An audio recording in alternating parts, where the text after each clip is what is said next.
வைக்கிற எக்ஸ்பிரஸ் செய்திகளை பார்க்கலாம். முன்னாள் பிரதமர் ராஜீவ்காந்தி கொலை வழக்கில் சர்ச்சைக்குள்ளான சாமியார் சந்திரசாமி டெல்லியில் நேற்று காலமானார். முன்னாள் பிரதமர் ராஜீவ்காந்தி கொலை வழக்கில் தொடர்புடையவராக சந்தேகிக்கப்பட்டவர் சாமியார் சந்திரசாமி. 66 வயதான இவர் சிறுநீரக செயலிழப்பால் டெல்லியில் நேற்று காலமானார். பல்வேறு நாடுகளுடன் நேரடியாகவும் கள்ளத்தனமாகவும் ஆயுத பேர வியாபாரங்களில் இவர் ஈடுபட்டது விசாரணையில் தெரியப்பட்டது. சர்வதேச ஆயுத கடத்தல் பேர்வழி அட்டனன் காஷியாக்கியுடன் சந்திரசாமிக்கு நெருங்கிய தொடர்பு இருந்ததாகவும் தகவல் வெளியானது குறிப்பிடத்தக்கது. டெல்லி சென்றுள்ள முதலமைச்சர் எடப்பாடி பழனிசாமி பிரதமர் நரேந்திர மோடியை இன்று சந்தித்து பேசுகிறார். கடந்த வாரம் டெல்லி சென்ற முன்னாள் முதல்வர் ஓ பன்னீர்செல்வம் பிரதமர் மோடியை சந்தித்து பேசினார். அதிமுக அம்மா அணியின் செயல்பாடுகள் பற்றி பிரதமரிடம் ஓபிஎஸ் எடுத்துரைத்ததாக கூறப்படும் நிலையில் முதல்வர் எடப்பாடி பழனிசாமி நேற்று டெல்லி சென்றார். பிரதமர் மோடியை இன்று சந்தித்து பேசவுள்ள அவர் தமிழக அரசியல் நிலவரம், வறட்சி நிவாரணம், நீட் தேர்வு, விவசாயிகள் கடன் பிரச்சினை உள்ளிட்டவை பற்றி பிரதமருடன் விவாதிப்பார் என தெரிகிறது. குடியரசுத் தலைவர் தேர்தல் தொடர்பாகவும் ஆலோசனை நடைபெறும் என்று எதிர்பார்க்கப்படுகிறது. முதலமைச்சர் எடப்பாடி பழனிசாமி தலைமையிலான தமிழக அரசின் 4வது அமைச்சரவை கூட்டம் நாளை மாலை 3 மணி அளவில் கூடுகிறது. ஜூன் மாதம் முதல் வாரத்தில் சட்டப்பேரவையில் மானிய கோரிக்கை மீதான விவாத நாட்களுக்கான அதிகாரப்பூர்வ அறிவிப்பு வெளியாகும் என எதிர்பார்க்கப்படும் நிலையில் துறை ரீதியாக அறிவிக்கப்பட உள்ள அறிவிப்புகள் குறித்தும் துறைகளுக்கான நிதி பகிர்வு குறித்தும் இந்த கூட்டத்தில் ஆலோசிக்கப்படும் என எதிர்பார்க்கப்படுகிறது. மேலும் மறைந்த முன்னாள் முதல்வர் எம்ஜிஆரின் பிறந்தநாள் அரசு விழாவாக கொண்டாடப்படும் என அறிவிக்கப்பட்டுள்ளதால் அதற்கான ஏற்பாடுகள் குறித்தும் இந்த அமைச்சரவை கூட்டத்தில் ஆலோசிக்கப்படும் என தெரிகிறது. அதேபோல் நிலங்களின் வழிகாட்டு மதிப்பில் மாற்றங்கள் கொண்டு வரவும் இந்த அமைச்சரவை கூட்டம் மூலம் திருத்தங்கள் செய்யப்படும் என தகவல்கள் வெளியாகியுள்ளன. மதுரவாயல் துறைமுகம் பறக்கும் சாலை திட்டத்திற்கு தமிழக அரசு தடையில்லா சான்று வழங்கியுள்ளது. மதுரவாயல் சென்னை துறைமுகம் பறக்கும் சாலை திட்டத்திற்கு 1816 கோடி ரூபாய் மதிப்பில் திட்டம் தீட்டப்பட்டு பணிகள் நடைபெற்று வந்தன. இதனிடையே 2011ஆம் ஆண்டு பணிகள் நிறுத்தப்பட்டன. 19 கிலோமீட்டர் தூரம் கொண்ட இந்த திட்டத்தை மீண்டும் தொடங்க வேண்டும் என்று பல்வேறு தரப்பினரும் கோரிக்கை விடுத்து வந்தனர். 30% பணிகள் முடிந்த நிலையில் திட்டம் கிடப்பில் போடப்பட்டது. இந்நிலையில் மதுரவாயல் பறக்கும் சாலை திட்டத்திற்கு தமிழக அரசு தடையில்லா சான்று வழங்கியுள்ளது. 6 ஆண்டாக கிடப்பில் இருந்த திட்டத்தை செயல்படுத்த தமிழக அரசு ஒப்புதல் தெரிவித்துள்ளதால் மதுரவாயல் துறைமுகம் இடையே 1530 கோடி ரூபாயில் சாலை அமைக்கப்பட உள்ளது. வறட்சியால் பாதிக்கப்பட்ட விவசாயிகளுக்கு இழப்பீட்டுத் தொகையாக 403 கோடி ரூபாயை விடுத்துள்ள தமிழக அரசு இந்த தொகை ஓரிரு நாளில் விவசாயிகளின் வங்கிக் கணக்கில் வரவு வைக்கப்படும் என அறிவித்துள்ளது. இது தொடர்பாக தமிழக அரசு வெளியிட்டுள்ள செய்திக்குறிப்பில் 2015-16ஆம் ஆண்டில் சம்பா பருவத்தில் சாகுபடி செய்யப்பட்ட நெற்பயிர் பாதிக்கப்பட்டதால் 2,96,550 விவசாயிகளுக்கு இழப்பீட்டுத் தொகையாக 403 கோடியே 79 லட்சம் ரூபாய் கணக்கிடப்பட்டுள்ளதாக தெரிவிக்கப்பட்டுள்ளது. இதில் மாநில அரசின் பங்காக 168 கோடியே 66 லட்சம் ரூபாய் நிதியை இந்திய வேளாண் காப்பீட்டுக் கழகத்திற்கு தமிழக அரசு விடுவித்ததாகவும் அதில் தெரிவிக்கப்பட்டுள்ளது. இதனைத் தொடர்ந்து 22 மாவட்டங்களில் உள்ள 2,96,550 விவசாயிகளுக்கான இழப்பீட்டுத் தொகையாக 403 கோடியே 79 லட்சம் ரூபாய் சம்பந்தப்பட்ட வங்கிகளுக்கு மின்னணு பரிமாற்றம் மூலம் விடுவிக்கப்பட்டுள்ளதாகவும் கூறப்பட்டுள்ளது. இந்த தொகை ஓரிரு நாட்களில் சம்பந்தப்பட்ட விவசாயிகளின் வங்கிக் கணக்கில் வரவு வைக்கப்படும் என அரசின் செய்திக்குறிப்பில் தெரிவிக்கப்பட்டுள்ளது. 11 மற்றும் 12ஆம் வகுப்புகளுக்கான தேர்வு முறை மாற்றம் குறித்து தமிழக அரசு அரசாணை வெளியிட்டுள்ளது. இது தொடர்பாக சென்னையில் செய்தியாளர்களிடம் பேசிய பள்ளிக் கல்வித்துறை அமைச்சர் செங்கோட்டையன், தேர்வில் தற்போது நடைமுறையில் உள்ள 1200 மதிப்பெண்ணிலிருந்து 600 மதிப்பெண்ணாக மாற்றம் செய்யப்பட்டுள்ளதாக கூறினார். மாணவர்களின் கூடுதல் சுமையை குறைக்கவே மதிப்பெண் குறைக்கப்பட்டுள்ளதாகவும் அவர் தெரிவித்தார். சிபிஎஸ்இக்கு இணையாக பாடத்திட்டம் மாற்றி அமைக்கப்படும் என்றும் தமிழர்களின் தொன்மை, பண்பாடு குறித்த பாடங்கள் இடம்பெறும் எனவும் அமைச்சர் தெரிவித்தார். 1, 6, 9 மற்றும் 11ஆம் வகுப்புகளுக்கு 2018-19ஆம் கல்வியாண்டிலும் 2, 7, 10, 12ஆம் வகுப்புகளுக்கு 2019-20ஆம் கல்வியாண்டிலும் பாடத்திட்டங்கள் மாற்றப்படும் என கூறிய அவர் 3, 4, 5, 8ஆம் வகுப்புகளுக்கு 2020-21ஆம் கல்வியாண்டில் பாடத்திட்டங்கள் மாற்றம் செய்யப்படும் என தெரிவித்தார். மேலும் புதிய பாடத்திட்டங்களை பயிற்றுவிக்க ஆசிரியர்களுக்கு பயிற்சி வழங்கப்படும் என்றும் அமைச்சர் செங்கோட்டையன் கூறினார். 10, 11, 12 3 தேர்வுகளை தொடர்ந்து மாணவர்கள் தேர்வு எழுத வேண்டும் என்ற மனநிலையை குறைக்கின்ற வகையில் அவர் அனைவருக்கும் +1 படிக்கின்ற மாணவர்களுக்கு +2 படிக்கின்ற 1200 மதிப்பெண்ணை 600 மதிப்பெண்ணாக +1லும் +2ல் 600 மதிப்பெண்ணாக மாற்றி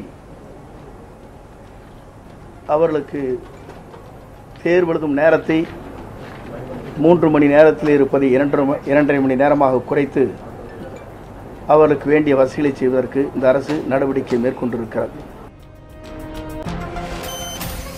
அதிமுகவின் இரு அணிகளும் இணைய வேண்டிய தேவையில்லை என அதிமுக நிர்வாகிகள் நாஞ்சில் சம்பத், புகழேந்தி ஆகியோர் தெரிவித்துள்ளனர். டிடிவி தினகரன் கைதை கண்டித்து தஞ்சை தலைமை தபால் நிலையம் முன்பு கண்டன ஆர்ப்பாட்டம் நடைபெற்றது. இதில் பங்கேற்ற பிறகு செய்தியாளர்களிடம் பேசிய Nanjil Sampath, Dubai, Singapore, Kuala Lumpur உள்ளிட்ட நாடுகளில் பன்னீர்செல்வம் சொத்துக்களை வாங்கி குவித்துள்ளதாகவும் இதுகுறித்து விசாரணை கமிஷன் அமைக்க முதலமைச்சரிடம் வலியுறுத்த உள்ளதாகவும் தெரிவித்தார். காலம் தமிழ்நாட்டில் இருண்ட ஆட்சி நடந்தது என்று ஸ்டாலின் சொல்லுகிறார். ஆனால் கையாலாகாத ஆட்சி என்று ஓபிஎஸ் சொல்லுகிறார். 2 பேரும் ஒரே குரலில் பேசுகிறார்கள். அனைத்து இந்திய அண்ணா திராவிட முன்னேற்றக் கழகம் என்கிற பட்டத்து யானையின் பயணத்தை தடுப்பதற்கு இந்த 2 பாவிகள் திரைமறைவில் சதி செய்திருக்கிறார்கள் என்பது இப்பொழுது வெட்ட வெளிச்சமாகிவிட்டது. தமிழக ஆட்சியாளர்கள் மத்திய அரசுடன் இணக்கமாக இருந்து தங்களது பதவியை காப்பாற்றிக் கொள்ள முயற்சிப்பதாக திமுக நாடாளுமன்ற உறுப்பினர் திருச்சி சிவா குற்றம் சாட்டியுள்ளார். திண்டுக்கல் மாவட்டம் வேடசந்தூரில் செய்தியாளர்களை சந்தித்த அவர், மத்திய அரசு மறைமுகமாகவும் அதிகாரப்பூர்வமாகவும் ஹிந்தி திணிப்பு முயற்சியில் ஈடுபட்டு வருவதாக குற்றம் சாட்டினார். தமிழக ஆட்சியாளர்கள் மக்கள் மீது எந்த அக்கறையும் இல்லாமல் இருப்பதாக சாடிய திருச்சி சிவா, மத்திய அரசுடன் இணக்கமாக இருந்து பதவியை காப்பாற்றிக் கொள்ள அவர்கள் முயற்சிப்பதாகவும் குற்றம் சாட்டினார்.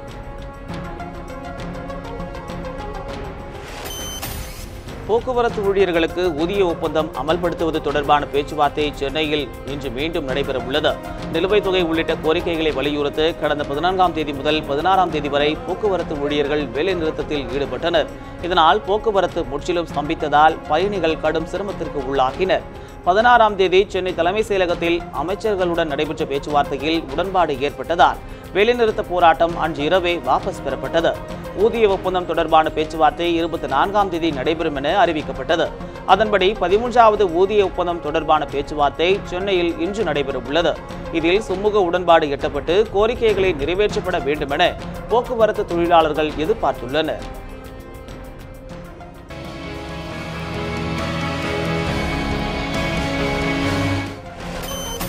சட்டவிரோத பண பரிவர்த்தனை வழக்கில் வேந்தர் மூவிஸ் மதனை அமலாக்கத்துறை அதிகாரிகள் கைது செய்துள்ளனர். SRM கல்லூரியில் MBBS சீட் வாங்கி தருவதாக கூறி பல கோடி ரூபாயை மதன் மோசடி செய்ததாக புகார் எழுந்தது. இந்த புகாரின் பேரில் மதனை காவல்துறையினர் பல இடங்களில் தேடி வந்தனர். இந்நிலையில் திருப்பூரில் தலைமறைவாக இருந்த மதனை கடந்த ஆண்டு நவம்பர் மாதம் போலீசார் கைது செய்து புழல் சிறையில் அடைத்தனர். பண மோசடி வழக்கில் கடந்த சில நாட்களுக்கு முன்னர் ஜாமீன் பெற்ற மதனை சட்டவிரோத பண பரிவர்த்தனை வழக்கில் அமலாக்கத்துறையினர் கைது செய்தனர். எழும்பூர் நீதிமன்ற நீதிபதி வீட்டில் ஆஜர்படுத்தப்பட்ட மதனை வரும் 6ஆம் தேதி வரை சிறையில் அடைக்க நீதிபதி உத்தரவிட்டார். நெல்லை மாவட்டம் கூடன்குளம் அணுமின் நிலையத்தில் தடை செய்யப்பட்ட பகுதிக்குள் அத்துமீறி நுழைந்த வடநாட்டு வாலிபர் கைது செய்யப்பட்டார். கூடங்குளம் அணுமின் நிலைய பாதுகாப்பில் மத்திய தொழில் பாதுகாப்பு படையினர் பாதுகாப்பு பணியில் ஈடுபடுத்தப்பட்டுள்ளனர். இந்த நிலையில் பலத்த பாதுகாப்பையும் மீறி அணுமின் நிலைய வளாகத்திற்குள் தடை செய்யப்பட்ட பகுதியான கடற்கரை பகுதிக்குள் வடநாட்டு வாலிபர் ஒருவர் நேற்று அத்துமீறி நுழைந்துள்ளார். அப்போது அங்கு பாதுகாப்பு பணியில் ஈடுபட்டிருந்த பாதுகாப்பு படையினர் அந்த வாலிபரை பிடித்து விசாரணை நடத்தியதில் அவர் உத்தரப்பிரதேசத்தைச் சேர்ந்த நரேந்திரகுமார் என்பது தெரிய வந்தது. இருப்பினும் எதற்காக அங்கு வந்தார் என்பதை தெரிவிக்க மறுத்ததால் போலீசாரிடம் அவர் ஒப்படைக்கப்பட்டார். அணுமின் நிலைய வளாகத்திற்குள் அத்துமீறி நுழைந்த வடநாட்டு வாலிபரிடம் போலீசார் விசாரணை நடத்தி வருகின்றனர். மதுவிலக்கு சோதனையில் லஞ்சம் பெற்ற வழக்கில் 7 போலீசாருக்கு 2 ஆண்டுகள் சிறை தண்டனையும் தலா 17,000 ரூபாய் அபராதமும் விதித்து சேலம் ஊழல் தடுப்பு கண்காணிப்பு சிறப்பு நீதிமன்றம் தீர்ப்பளித்துள்ளது. சேலம் மாவட்டம் ஆத்தூர் அருகே உள்ள கெங்கவள்ளியில் கடந்த 2000ஆம் ஆண்டு வாகன சோதனையில் ஈடுபட்ட மதுவிலக்கு போலீசார் மதிவாணன் என்பவரின் இருசக்கர வாகனம் சாராய கடத்தலுக்கு பயன்படுத்தப்பட்டதாக கூறி பறிமுதல் செய்தனர். வாகனத்தை விடுவிக்கவும் வழக்கு பதிவு செய்யாமல் இருக்கவும் மதுவிலக்கு காவல் ஆய்வாளராக பணியாற்றிய சேகர் உதவி ஆய்வாளராக பணியாற்றிய அருள்முருகன் உள்ளிட்ட போலீசார் 15,000 ரூபாய் லஞ்சம் கேட்டதாக கூறப்படுகிறது. இது தொடர்பான புகாரில் காவல் ஆய்வாளர் சேகர் உள்ளிட்டோர் கையும் களவுமாக பிடிபட்டனர். மேலும் காவல் ஆய்வாளர் சேகர், உதவி காவல் ஆய்வாளர் அருள்முருகன், தலைமை காவலர் உள்பட 22 போலீசார் மீது வழக்கு பதிவு செய்யப்பட்டது. இந்த வழக்கில் தீர்ப்பளித்த சேலம் ஊழல் தடுப்பு கண்காணிப்பு சிறப்பு நீதிமன்றம் காவல் ஆய்வாளராக பணியாற்றிய சேகர், உதவி காவல் ஆய்வாளர் அருள்முருகன், தலைமை காவலர் சாமிநாதன் உள்பட 7 போலீசாருக்கு 2 ஆண்டு சிறை தண்டனையும் தலா 17,000 ரூபாய் அபராதமும் விதித்து தீர்ப்பளித்தது. ஆன்லைன் மருந்து விற்பனைக்கு மத்திய அரசு அனுமதி அளிக்க கூடாது என வலியுறுத்தி வரும் 30ஆம் தேதி மருந்து கடைகள் அடைக்கப்படும் என தமிழ்நாடு மருந்து விற்பனையாளர் சங்கம் தெரிவித்துள்ளது. இது தொடர்பாக சென்னையில் செய்தியாளர்களை சந்தித்து அந்த சங்கத்தின் தலைவர் செல்வகுமார், ஆன்லைன் மருந்து விற்பனையால் 10 பெரிய கார்ப்பரேட் நிறுவனங்களுக்கு மத்திய அரசு பாதை அமைத்துக் கொடுப்பதாக குற்றம் சாட்டினார். ஆன்லைன் மருந்து விற்பனையை கண்டித்து வரும் 30ஆம் தேதி மருந்து கடைகளை அடைத்து போராட்டம் நடத்தப்படும் என கூறிய செல்வகுமார், அன்றைய தினம் தமிழகத்தில் 30,000 மருந்து கடைகள் மூடப்படும் என தெரிவித்தார். இது குறிப்பாக ஆன்லைனை பொறுத்தவரை ட்ரக் அத்தாரிட்டிஸ்னால் கண்காணிக்க இயலாது. ரெண்டாவது பார்த்தீங்கன்னா மருந்து எப்படி வருகிறது, எங்கிருந்து வருகிறது என்று தெரியாது. ப்ராப்பர் டிஸ்ட்ரிபியூஷன் சேனல் கிடையாது இதற்கு. மூன்றாவது இந்த ட்ரக்ஸோட ரீகால் பண்ணக்கூடிய ஒரு ஃபெசிலிட்டி கிடையாது. திரும்ப அந்த மருந்து தவறு என்றால் திரும்ப அழைக்க இயலாது. தமிழகத்தில் அடுத்த 4 நாட்களுக்கு மழை பெய்யும் என்றும் வெப்பத்தின் அளவு படிப்படியாக குறைந்து வருவதாகவும் சென்னை வானிலை ஆய்வு மையம் தெரிவித்துள்ளது. தமிழகத்தின் ஒரு சில இடங்களில் மழை அல்லது இடியுடன் கூடிய மழை பெய்ய வாய்ப்புள்ளதாகவும், புதுச்சேரி மற்றும் தமிழக கடலோர மாவட்டங்களில் ஓரிரு இடங்களில் மழை பெய்ய வாய்ப்பு உள்ளதாகவும் வானிலை மையம் கூறியுள்ளது. சென்னையை பொறுத்தவரை வானம் மேகமூட்டத்துடன் காணப்படும் என்றும், அதிகபட்சமாக வெப்பநிலை 39 டிகிரி செல்சியஸாக பதிவாகலாம் எனவும் வானிலை மையம் தெரிவித்துள்ளது. கடந்த 24 மணி நேரத்தில் குன்னூர் மற்றும் பாலக்கோட்டில் தலா 7 சென்டிமீட்டர் மழை பதிவாகியுள்ளதாக வானிலை ஆய்வு மையம் தெரிவித்துள்ளது.